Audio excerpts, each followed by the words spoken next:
Bonjour, souffrez que je me présente, je me nomme Kamshi Bresvitalis, communément appelé Grand V, le président directeur général du groupe Grand V Corporation. Vous le savez déjà que la Grand V Corporation, c'est une entité qui fait dans le multimédia, dans l'événementiel, dans tout ce qui est de la couverture médiatique, audiovisuelle. La liste est très loin d'être exhaustive. Ce matin, je prends, après avoir fait un très bon sport, je me sens en forme, en très bonne forme, et je voulais partager avec vous le secret de ma réussite. Le secret de ma réussite.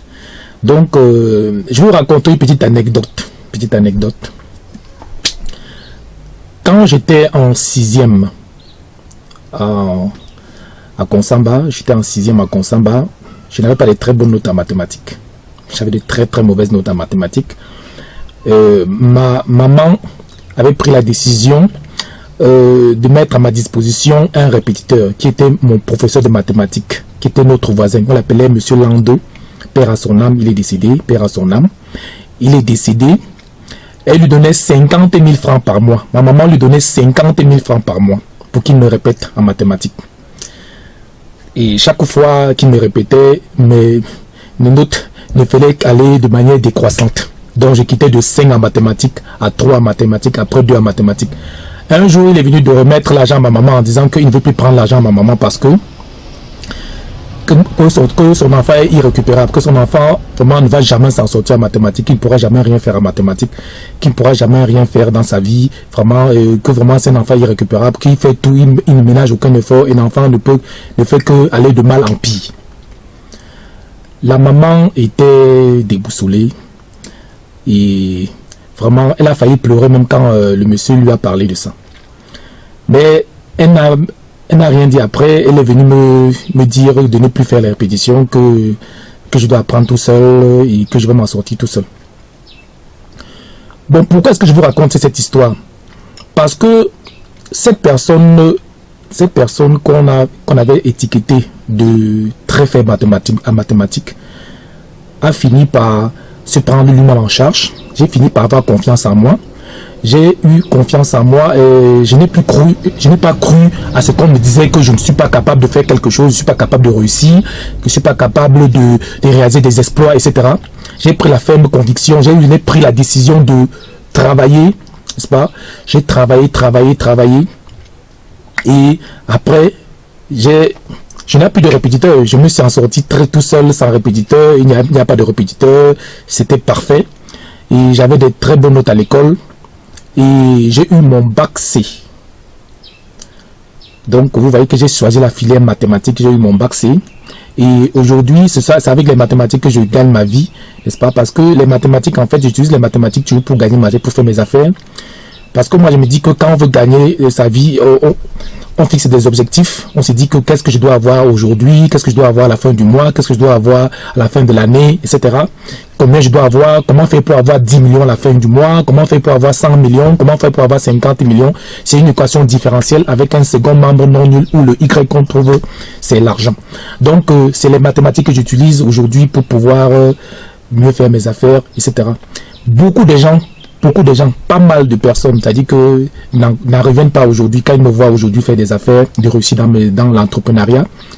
Mon père, même lui-même, père à son âme, ne croyait pas en moi, il n'a pas cru que je pouvais faire des affaires, il voulait que je sois fonctionnaire, que je travaille à la fonction publique, que je sois enseignant comme lui. Je suis né d'une famille d'enseignants, mon père enseignant, ma mère enseignante, il voulait que je sois enseignant comme lui. Il ne croyait pas en moi. Lorsque je lui disais que papa, j'ai une chambre, je suis capable de payer 35 000 francs quelque part dans un endroit, il me demande que mais 35 000 comment? On n'a jamais loué une maison à 35 000 francs. Comment tu peux louer un studio ou un appartement à 35 000? Tu fais comment? Tu prends les moyens où, etc. J'ai fait beaucoup d'efforts. Quand j'étais à l'université, je répétais, je faisais des recours de répétition, je jouais dans des cabarets. Peut-être vous ne savez pas que je suis pianiste. Je jouais dans des cabarets pour payer ma pension à la fin du mois, de la fin de l'année, pour pouvoir payer un certain nombre de choses. Donc, je me suis vite pris en charge. Et j'ai pris la décision d'aller au quartier Santa Barbara m'installer. Et c'était très pénible de quitter de Santa Barbara à l'université parce qu'il fallait vraiment avoir du cran pour pouvoir s'en sortir. Donc le taxi n'était pas dans les 1000 francs, 1500, et c'était pas évident. Donc il était question de faire des cours de répétition, des jours dans les cabarets pour pouvoir payer ma pension à la fin de l'année.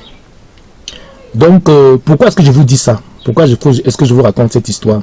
Je vous raconte cette histoire pourquoi? C'est pour dire que même à l'école, même au secondaire, quand j'étais en 3e, 4e, et les gens qui me voient aujourd'hui, même en terminale, qui ont fait terminale avec moi, sont vraiment très surpris de me voir réaliser ce que je réalise aujourd'hui. Tout le monde me voyait, on me voyait tout sauf être un homme d'affaires. Donc ça veut dire que je ne restais même pas un homme d'affaires, quelqu'un qui pourrait faire des affaires. Donc c'est pour dire qu'à tout moment on peut changer son paradigme, on peut changer son programme. C'est un faux programme que j'avais mis dans ma tête, un programme qui était dans la faiblesse, dans l'oisivité, tout ça. Il était question que je change de paradigme, que je change de programme. Donc cela revient à dire qu'il faut changer votre programme. Il faut changer votre programme. De 0 à 7 ans, on a un programme qu'on nous inculque, que nos parents nous inculquent. Et après 7 ans, il y a encore d'autres programmes avec les habitudes, etc., etc. Et nous sommes responsables à 95% de tout ce qui nous arrive parce que notre subconscient représente notre 95%. Notre subconscient représente notre 95% et la conscience n'est que 5%. Donc, imaginez-vous que on laisse le pilote automatique est 95% de notre être, n'est-ce pas? Et que c'est dans la médiocrité que nos 95% disent que on ne va pas réussir, on ne peut pas s'en sortir, on doit travailler pour quelqu'un, on doit faire ceci, cela, on doit être faible, on doit être, etc. Donc, vous voyez que ce n'est pas évident. Donc, il est question de changer de programme. Il est question de changer de programme. Donc, de changer de programme, de dire que aujourd'hui, si on va prendre tel programme, on va, un peu comme un Android, qu'on installe WhatsApp, Facebook, Twitter, TikTok, etc. Donc, c'est un programme qu'on doit installer dans notre subconscient afin de changer notre paradigme. Donc, si on ne change pas notre paradigme, rien ne va changer. Quand on prend, avant je me posais la question, ça va que, mais nous on a la décision, on a envie de changer. On se dit que non, on ne veut pas fumer, on ne veut pas boire, on ne veut pas, on veut être premier de la classe, on veut faire ceci, mais le lendemain, on retombe toujours dans nos anciennes habitudes. Pourquoi est-ce qu'on n'y arrive pas? Parce qu'en fait, c'est la conscience qui est notre 5%, n'est-ce pas, qui représente 5% de notre être, qui nous dit que non, on a envie de travailler, on doit bûcher, on doit lire les livres, etc. C'est bien, c'est parfait de lire. Mais le lendemain, notre vie est toujours la même. Pourquoi est-ce que notre vie est toujours la même? Pourquoi est-ce qu'on ne change pas? Parce que le programme qui est dans notre subconscient nous dit de ne pas changer. Et ça, on ne savait, moi je ne savais pas ça avant. Donc je ne savais pas qu'on est représenté par 95% de notre être, qui est notre subconscient. Donc si notre pilote automatique, qui est notre subconscient, nous empêche d'avancer, c'est très grave. C'est très grave. Donc il est temps de changer notre paradigme, de changer notre subconscient. Comment est-ce qu'on peut faire donc pour changer notre subconscient? Bien entendu, à travers nos vidéos, pour ceux qui s'intéressent à nos vidéos, etc., il y a la méthode aujourd'hui pour pouvoir changer son subconscient et devenir riche. Réfléchissez et devenir riche. Réfléchissez et devenir riche. Plus de jugement, plus de critiques, plus de plaintes. Quand vous passez le temps à vous plaindre, à crier, à dire que celui-ci est responsable de mon échec, j'échoue parce qu'il y a quelqu'un au village qui m'a attaché, etc., etc., ça ne changera jamais. Ne vous plaignez plus. Travaillez et laissez briller. Chacun a en lui un don sacré et il lui incombe de le mettre ce don en valeur. D'où la loi du dharma ou but de la vie. Je remercie le Seigneur Dieu Tout-Puissant de m'avoir donné cette puissance et de pouvoir reconnaître en moi mon dharma, le but de ma vie. Donc il est question pour tous de se mettre, de changer son paradigme à partir d'aujourd'hui.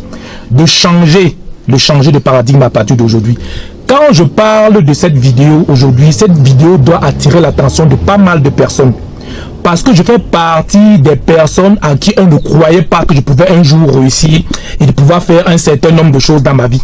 On se disait que non, pour réussir, il faut qu'il aille à l'école, qu'il passe un concours, qu'il entre dans une école, qu'il travaille, il devient fonctionnaire. Le lendemain, il remplit l'audience pour dire que j'ai l'honneur de venir auprès de votre bienveillance personnalité, solliciter un boulot, etc., qu'on me paye 200 000, 300 000, etc. Que je continue à être pauvre. Donc, je suis aussi venu vous dire que vous devez croire en vous, vous devez croire en vous, vous devez mettre les moyens nécessaires. Sortir votre génie qui se cache en vous. Parce que chacun naît en lui avec un don sacré et lui incombe de le mettre en valeur. Mais les gens qui meurent sans connaître leur don. Il y a les gens qui meurent sans connaître leur don. Vous allez être toujours critiqué. Sachez qu'on ne lance la pierre qu'à un arbre qui ne porte des fruits. C'est-à-dire quand un arbre porte des fruits, on va lancer des pierres. Donc ça veut dire que vous allez toujours être critiqué, vous allez toujours être blâmé, vous allez toujours être jugé.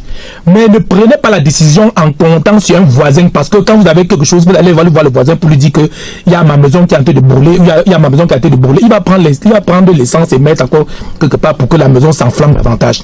Personne ne peut vous aider si ce n'est vous-même. Donc, aucune personne sur cette terre ne peut vous aider si ce n'est vous-même. Il y a des décisions dans la vie que si vous voulez prendre, vous ne pouvez pas prendre ça parce que cette décision doit être influencée par un voisin, par un frère, par une tante, par un oncle, etc. Parce que les gens qui restent auprès de vous ne sont pas vos amis en réalité. Ils ne sont pas vos amis. Et ils s'en foutent pas mal. Je vous dis bien qu'ils s'en foutent pas mal de tout ce qui vous arrive. Donc, quel que soit ce qui va vous arriver, ils vont vous dire que si on t'a donné le terrain ici, si on t'a donné la maison ici, si on t'a donné le travail ici, vraiment c'est le mauvais travail, tu aurais dû prendre tel travail, tu aurais dû faire telle chose, tu aurais dû faire ceci, cela. Ils vont toujours se mettre à vous critiquer et dire un certain nombre de choses vis-à-vis de toi. Maintenant, la bonne chose que vous devez savoir, c'est que quand il y aura un problème, lorsqu'il y aura un problème, ils s'en foutront pas mal. Si ils apprennent que peut-être que vous êtes malade, vous êtes ceci, cela, ils ne viendront jamais à votre chevet s'occuper de vous. Le jour que vous avez un problème, si votre enfant a un problème de pension, un problème de ceci, cela, un problème d'argent, vous ne pouvez pas lui dire que, pardon, est-ce que tu peux me donner 10 millions, est-ce que tu peux me donner 5 millions, est-ce que tu peux me donner 500 000. Ils vont jamais vous aider. Donc, ils sont là juste pour vous tirer. Ça veut dire que ce qu'on appelle les amis ou les conseillers toxiques, qui sont là juste pour vous donner des mauvais conseils pour que vous ne puissiez plus avancer. Donc, apprenez à faire la différence entre le sucre, n'est-ce pas, et le piment. Quand je dis la différence entre le sucre et le piment, c'est quoi? Ça dit que le piment, c'est comme les gens comme nous, que nous on voit et que certaines personnes n'apprécient pas et qui disent que non, ce gars-ci, vraiment, il n'est peut-être pas bien, il fait ceci, il fait cela. Le piment, c'est quoi? Ça dit que c'est quelque chose que quand tu mets dans la sauce, quand tu mets en très grande quantité, ça te pique et tu sens que non, il faut que tu laisses. Oh, par contre, la différence entre le piment et le sucre, c'est que plus tu mets le sucre dans le café, plus il est sucré et plus tu as envie de consommer le sucre, mais sans savoir que ça se détruit progressivement de l'intérieur. Et demain, tu peux attraper le diabète, l'hypertension et j'en passe. Et avec l'effet cumulé, après plusieurs années, tu vas voir que tu seras gros, tu seras obèse, tu peux attraper l'AVC, etc. parce que tu as consommé du sucre. Donc, je suis en train de parler en parabole. Le sucre, ce sont les amis toxiques. Les gens qui sont auprès de vous et qui vous font croire que la vie est belle et qu'il faut faire ceci, cela, que c'est quand, en suivant leurs conseils, que vous allez réussir, etc. Mais vous vous rendez compte que chaque fois que vous passez des années avec eux, vous riez avec eux, tous les jours, vous passez le temps à rire au lieu de chercher l'argent de l'extérieur. Vous restez tous les jours, vous passez le temps à être avec eux, vous bavardez, vous buvez dans les bars, vous riez. Et à la fin du mois, à la fin de l'année, c'est vous qui payez le loyer, c'est pas lui qui vous aide à payer le loyer. Par contre, quand vous avez 100 francs, il va vous demander, pardon, est-ce que tu peux m'emprunter 100 francs? Il ne rembourse jamais, etc. Ce sont des conseillers toxiques. La preuve, c'est qu'après 1 an, 2 ans, 3 ans que vous êtes avec eux, vous voyez toujours que vous n'avancez pas. Vous êtes toujours en train de procrastiner, vous dites toujours que je vais avancer, vous n'avancez pas. Donc, cessez d'être avec les conseillers toxiques. Les frères toxiques. C'est-à-dire qu'on parle de conseils toxiques. Il y a les frères, il y a les amis, il y a les parents même. Les gens qui ne savent pas qu'on a besoin de travail. Quand vous avez, n'ayez pas peur de fuir certaines personnes. N'ayez pas peur de dire non à certaines personnes. Pourquoi quand vous avez un problème, vous partez poser ça, vos problèmes aux gens, sachant que vous pensez qu'eux-mêmes n'ont pas de problème. Eux, ils ont aussi des problèmes. Sauf qu'ils ne vous disent pas. Ils ne vous disent pas qu'ils ont des problèmes. Quand vous leur dites ça, ils font semblant d'être avec vous, de compatir avec vous, de vous donner des conseils. Mais tous les conseils qu'ils peuvent vous donner ne peuvent être que les conseils toxiques. C'est pour ça que je vous dis que mieux vaut la sincérité du piment, c'est-à-dire moi, n'est-ce pas, que l'hypocrisie du sucre qui est le faux ami ou les faux amis qui sont auprès de vous, qui sont les amis toxiques, les conseillers toxiques, qui passent le temps à vous dire que non, voilà ce qui est bon, ceci est comme ça, non, celui-ci est comme ça, celui-ci est méchant, celui-ci est bon, est bandit, celui-ci vole, celui-ci fait ceci, celui-ci fait ceci, ne fait pas celui-ci, monte, descend, etc. il faut tout, quand vous passez le temps à suivre des conseils toxiques, des frères, des tantes, des parents, sans croire en vous, sans croire à votre potentiel, n'est-ce pas, vous ne pouvez qu'avoir des échecs.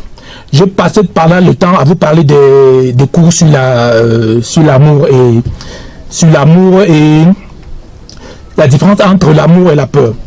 Parce que en fait, quand il n'y a pas l'amour quelque part, il y a la peur. Donc quand je parle de peur, la peur fait référence à la perfidie, à la jalousie, à l'incapacité, c'est-à-dire qu'à la jalousie, c'est-à-dire que à tout ce qui est mal en fait, hein, à la jalousie, au vice. Donc on parle de la peur, c'est le vice. C'est-à-dire que quand il n'y a pas l'amour quelque part, c'est la peur. Donc quand vous avez peur de réussir, la peur vraiment c'est l'ennemi juré de la réussite. Et notre premier ennemi que vous connaissez avant cette peur-là, c'est notre ego d'abord. Ça veut dire que qu'est-ce que le voisin va croire, qu'est-ce que le voisin va penser, qu'est-ce qu'il va penser s'il apprend que je suis comme ça, qu'est-ce qu'il va penser si je fais ceci, cela, qu'est-ce qu'il va penser. Chaque fois que vous posez ce genre de questions et que vous mettez toujours à juger les gens, à critiquer les gens, vous créez ainsi, n'est-ce pas, une turbulence dans votre dialogue intérieur, n'est-ce pas, ce qui empêche le flux d'énergie, n'est-ce pas, de pouvoir circuler dans votre vie et de pouvoir atteindre l'abondance financière, l'abondance dans le domaine de la santé, etc., dans le domaine de l'éducation, etc. Donc, quand vous fermez vos portes, parce que vous passez le temps à réfléchir, parce que 95% des gens passent leur temps toujours à dire, à défendre leur point de vue, etc., etc. Quand vous allez cesser de le faire, vous allez gagner une quantité d'énergie, vous allez mettre cette énergie-là dans votre réussite, dans votre manière de travailler, changer de paradigme. Le matin, vous vous levez, changez d'attitude. Tout c'est dans les attitudes, dans les habitudes. Et dans les habitudes, chaque fois que vous allez faire ça une fois, deux fois, trois fois, quatre fois, vous allez changer les habitudes, vous allez réussir dans votre vie. Ne vous accrochez que sur des gens et sur des branches solides. Les meilleurs amis sont ceux qui peuvent vous faire grandir, avancer. Si vous restez avec quelqu'un, vous dit que c'est qu'il est ton meilleur ami, tu donnes les meilleurs conseils, vous êtes ensemble tous les jours, tu dis que oui, mon quota, ma quota, etc., etc. Et qu'après un an, au lieu de quitter de la terminale pour aller à l'université, tu quittes la terminale pour aller en 6e, il faut te poser les questions, savoir que est-ce que l'ami là c'est vraiment mon ami? Est-ce qu'il est là vraiment pour mon bien? Tout ce qu'il me dit là, vraiment, ça a l'air formidable, mais j'ai l'impression que ce qu'il dit là n'est pas vrai parce que je n'avance pas.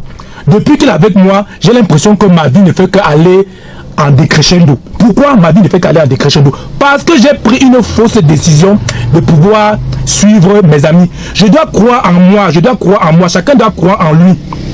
Moi, j'ai réussi parce que j'ai cru en moi. Je n'ai jamais travaillé pour quelqu'un. Je ne sais même pas ce que ça veut dire travailler pour quelqu'un. On était persuadé que je ne vais jamais réussir. Moi, je n'ai jamais travaillé pour quelqu'un. Je ne sais même pas ce que ça veut dire. Donc, moi, je suis en train de vous inculquer des valeurs, dans le point de vue de la santé, dans le point de vue des finances, dans le point de vue de l'éducation, etc. Donc, moi, je vous dis que pour ceux qui aimeraient avoir des formations dans le développement personnel, n'hésitez pas à me contacter. Je suis disponible 24/24 pour vous éduquer, pour vous édifier, pour vous dire comment j'ai fait pour réussir. Bien entendu qu'un livre est déjà en cours, n'est-ce pas? Il sera bientôt disponible. Le livre de Grand V. Donc, comme la thèse va parler de Grand V, la Grand V là sort d'où? C'est depuis la première qu'on m'a donné ce nom, Grand V, c'est calé Grand V là. Et c'est toute une longue histoire. Aujourd'hui, je sais pourquoi est-ce qu'on m'avait appelé Grand V. Je sais pourquoi dans la Grand V, il y a la victoire, il y a plein de choses. Je vous dis bien que ma mission, c'est de combattre et mon devoir, c'est de vaincre à travers trois choses. C'est-à-dire la vérité d'abord qui fait très mal, n'est-ce pas? Parce que quand nous avons des blessures émotionnelles, n'est-ce pas? Quand on touche les blessures émotionnelles, qu'est-ce qui fait? Ça nous fait mal, on fuit, n'est-ce pas? Comme un lion blessé, quand on t'apporte un lion blessé, il rugit, il a mis le mort, etc., etc. Sur la colère, etc. C'est la peur, tout ça fait partie de la peur. Et quand il y a cette blessure émotionnelle, n'est-ce pas? Lorsqu'il y a cette blessure émotionnelle, on croit qu'il faut prendre certaines choses, certains petits pansements dehors là pour pouvoir mettre, on va prendre certains petits calmants, on va mettre pour adoucir, mais chaque fois qu'on va toucher la blessure va tout continuer à faire mal. Donc, la seule chose pour guérir d'une blessure émotionnelle, c'est le pardon. Et pour pardonner d'abord, il faut d'abord parler de la vérité. Ça dit qu'il faut écarter. Ça dit qu'il faut ouvrir la blessure avec le scalpel. Donc, à travers la vérité qui fait très très mal, n'est-ce pas? Ensuite, il faut mettre un pansement, n'est-ce pas? Il faut mettre un pansement. Ce pansement, c'est ce qu'on appelle le pardon. Et maintenant, ils mettent l'amour inconditionnel qui va accélérer le processus de guérison. Pourquoi est-ce que les grandes entreprises me font confiance? Pourquoi est-ce que les grandes structures, pourquoi les grandes personnalités de la République me font confiance? Pourquoi on me confie toujours des grandes responsabilités, gros marchés et tout? Pourquoi est-ce qu'on me fait confiance? C'est pas parce que je suis du village, c'est pas parce que je suis cela, je suis bamiliqué, je suis pas bêtise, je suis pas ceci, pourquoi on dise que non, etc., que c'est une histoire de famille, une histoire de ceci. C'est parce que je suis bon. Que ça vous plaise ou non, c'est parce que je suis bon. Et j'ai fait mes preuves sur le terrain. J'ai fait mes preuves sur le terrain. Chaque fois qu'on a besoin de réaliser quelque chose d'extraordinaire, on va toujours se poser la bonne question de savoir qui est capable de réaliser une chose pareille comme ça là, sans anicroche. La seule personne qu'on va appeler, ce sera moi. Donc, parce que j'ai fait mes preuves sur le terrain. Donc, le bon médecin, par exemple, n'est pas celui qui sort de la faculté de médecine avec 19,5 en 19,5 ou bien major de la promotion, etc. C'est pas pour moi le bon médecin. Le bon médecin, c'est celui qui fait ses preuves sur le terrain. Donc, par exemple, je prends un exemple très simple. Si vous avez votre enfant qui est malade, hein, et que il a une maladie cardiaque, et qu'on doit l'opérer, on doit opérer son cœur, allez-vous confier cet enfant à un médecin qui vient de sortir de la faculté de médecine avec 19,75 major de sa promotion, ou bien à un médecin qui n'a même pas de nom, qui est caché quelque part, on ne sait pas qui c'est, mais qui a sauvé 150 enfants et qui a opéré 150 cœurs et qui avait succès? Vous allez confier votre enfant à celui qui a de l'expérience. C'est pareil. Même quand vous voulez construire votre maison, etc., vous voyez un entrepreneur, vous n'allez pas voir celui qui dit qu'il a tel diplôme, etc. On s'en fout pas mal de ça. En réalité, on s'en fout pas mal. Donc, ce qui nous intéresse, c'est ce que le gars peut faire sur le terrain. Qu'est-ce qu'il est capable de faire sur le terrain pour réussir? C'est ça qui nous intéresse. Ce n'est pas un problème de diplôme. Hein? Il y a des gens qui achètent des diplômes aujourd'hui, il y a des gens qui achètent, je sais pas quoi, qui achètent des permis, faux permis de conduire, mais ils ne savent pas conduire la voiture. Hein? Le meilleur chauffeur, c'est ce qu'on dit, comme on dit au village, on juge le meilleur maçon au pied du mur. On juge le meilleur maçon au pied du mur. Donc, quand vous voyez aujourd'hui quelqu'un dit qu'il peut faire telle chose, il peut faire telle chose, celui-ci est ceci, il peut faire cela, ne vous fatiguez plus pour vous plaindre que ouais, il a fait ceci. Laissez seulement le temps qui va montrer que ceci est faible, celui-ci est fort. Travaillez seulement et laissez brailler. Il faut juste travailler et laisser brailler. C'est tout ce que je vous demande de faire. Travailler et laisser brailler.